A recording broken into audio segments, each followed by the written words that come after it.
武器は全部取り上げないと。なんかパンツ脱がしてるみてえだな。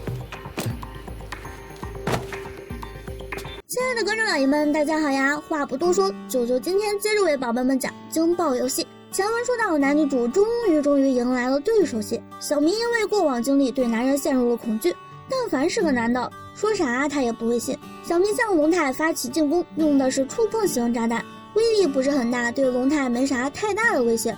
龙太还吐槽他扔得不准。コントロール悪い。あれで俺を狙ったつもりか。けど殺意は本物だ。なら龙太决定和他近身肉搏，可是让他没想到的是，小明随身携带电击枪，这是那次朋友被男神祸害后他养成的习惯。在一番打斗后，小明成功用电击枪电到了龙太，但是因为龙太的反抗，他也不小心电到了自己。龙太倒是没啥大事儿，小明却晕了过去。毕竟嘛，人和人的体质他不能一概而论啊。这倒下去的姿势认真的吗？龙太当时也是无从下手。それにしてもこの子いい匂いがする。他怕小明醒过来，情绪再次失控，决定把他的腰包收起来。结果看着小明这么卡哇伊，马上就有了一个邪恶的想法。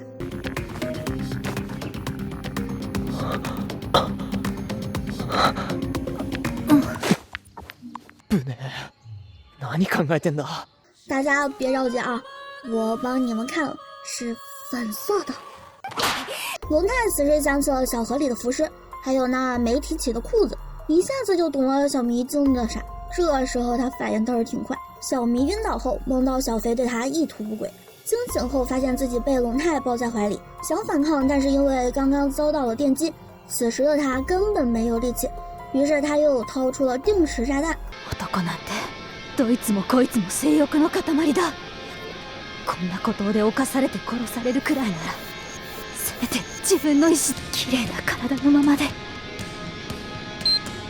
どのみち私には帰る場所なんてないんだ。看来以前的事对小明的打击挺大的。龙太手把手地关掉了炸弹，小明也放弃了抵抗。龙太带着他去找评书会合，三个人在交谈期间，小明告诉他俩，之所以被送到岛上，是因为受到了别人的怨恨。龙太的第一反应就是妈妈，评书则想起此前和客户吵架。没等他俩仔细往下想，巨型蜥蜴登场了，三个人开始智斗蜥蜴。小明因为电击的原因，到现在也没缓过来，又晕了过去。评书也被蜥蜴咬了，于是评书背着食物和炸弹，龙太背着小明。中途因为躲避蜥蜴，评书和龙太走失了。走失前，评书还说以前自己做生意不择手段，这下食物和炸弹都被他带走了，龙太还以为自己被抛弃了。直到评书出现，他才算松了一口气。三个人来到了一处房区，评书让龙太背着小明先上去，自己则用炸弹牵制一下蜥蜴。评书的炸弹是追踪式，可锁定攻击对象，虽然看起来比较高级，但是破坏力不咋地，无法对对手造成致命打击，所以留给龙太的时间并不多。加上梯子已经生锈老化，抬一个人上去难度很大。これが俺への罰なのか。この子を犠牲にすれば俺たちは助かる。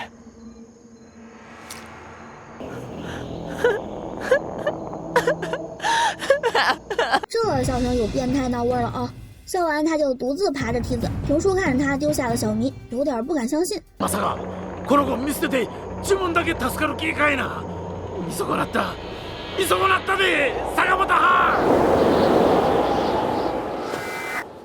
欧完造型，他就向远处投掷了一颗瓦斯式炸弹。第一次我们就提过，这个炸弹是伏地魔克星，里面是剧毒瓦斯，本来是欺负小迷的胖子所有，胖子死后这东西就成了小迷的了。这里要插一嘴，这颗炸弹呢，开局是谁的，之后就是谁的，除非这个人去世，不然别人无法启动。所以龙太就用小迷的手启动了炸弹，然后再爬上楼梯把它抛出去。小迷此时醒了过来，评书因为腿伤疼得死去活来，龙太为评书清洗伤口，喊小迷帮忙。犹豫再三下，小迷还是战胜了内心对男人的恐惧。一夜太平后，第二天新的情况发生了，小迷不小心被其他人的雷达感知到了，他不想连累龙太，想独自离开。龙太很慢地表示自己去当诱饵，迎接他的是受过军队和游击队训练的头巾男。这个头巾男先前和小迷组过队，心狠手辣。龙太开始还企图说服他，结果人家还有同伴，这个同伴就是为康介辩护的那个律师。龙太是背负受敌，败下阵来，最后还是凭借着从小迷那里没收的电击枪逃过了一劫。但是他的炸弹已经落入了头巾男和律师的手里。其实吧，头巾男是故意放他走的，因为龙太劝说他一起逃出去时用的是我们，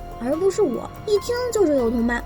放长线钓大鱼，等龙太和同伴会合，来个一网打尽，岂不妙哉？龙太绕了一大圈回来，他以为自己安全了，其实头巾男已经按照他的脚印追了过来。なんでここが？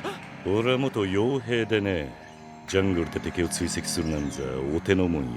评叔为了救龙太被削掉了手掌，龙太则被头巾男一脚踹了下去，防区下面就是大海。这要是个配角也就挂了，但是他不是。龙太被挂在了树上之后，头巾男直接绑走了小迷，带到了一处废城区，顺便拿走了他们的所有物资。龙太醒来后，在防区的角落发现了小迷的手机，手机壁纸里的妹子和他游戏里的老婆一模一样，心里百感交集。于是他安抚了一下受伤的评叔，赶忙去救小迷。好在他凭借游戏里的基础，用雷达一点点探索着小迷的位置。此时的小迷被绑在床上，头巾男并没有对他做些什么，他打算成全小迷，让他干干净净的死去。也是这个举动让龙太锁定了小迷的位置。彼女の反応は確かこの辺りのはず。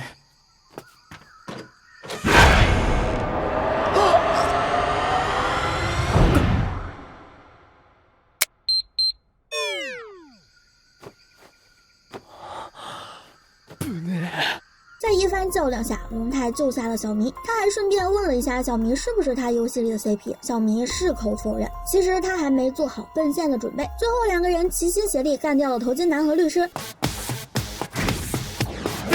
べえ、その先は行き止まり。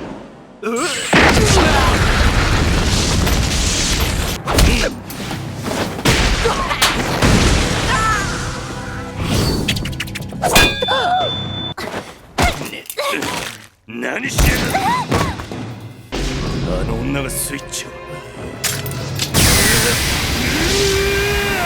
如果不是男主，我觉得头巾男完全可以把小迷当作诱饵，引诱其他人进入防区，自己则随时准备着偷袭。